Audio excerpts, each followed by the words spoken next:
Hey guys, welcome back to Free Car Repair. Our mission here at the garage, guys, is to save you as much money as we can. That's why we make these absolutely free videos. Let's go ahead and start on it now. So if we come right here, we'll demonstrate on a 2016 Ford F-150, guys. Now we have two fuse boxes. One is in the truck, one is under the hood. We'll need the one that's in the engine bay. It's known as an engine fuse box, and if you open your hood and you come right behind your car battery, you have a fuse box. That's the lid cover. You open that lid cover and you're going to see a fuse box that looks just like this one. Check this thing out.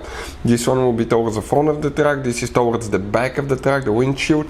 But before we continue, let's explain why it's important to test fuses and relays, that way you don't waste your time and money.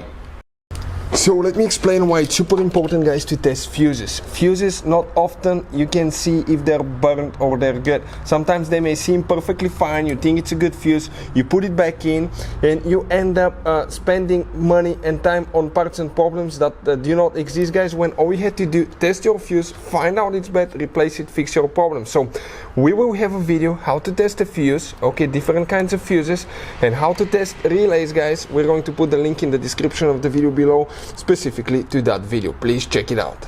So you guys see that you will have different kinds of fuses, J-case fuses, microblade fuses, different fuses, relays that could be really hard to find in small towns in the middle of nowhere, or they can be really overpriced. So we'll put a link in the description of the video below where you can get them from at a good price, quick shipping as well.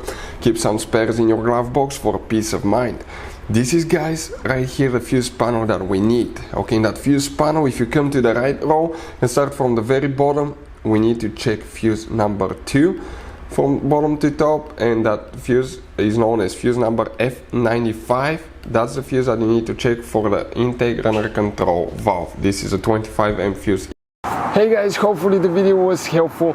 If you have any questions, don't hesitate to let us know. Leave a comment below. We'll try to make a video for your specific problem. Like, subscribe, comment, let us know what you think. And guys, by the way, we have more than 19,000 free repair videos on our YouTube channels, videos that can save you thousands of dollars in repairs. Thank you for watching and see you next time.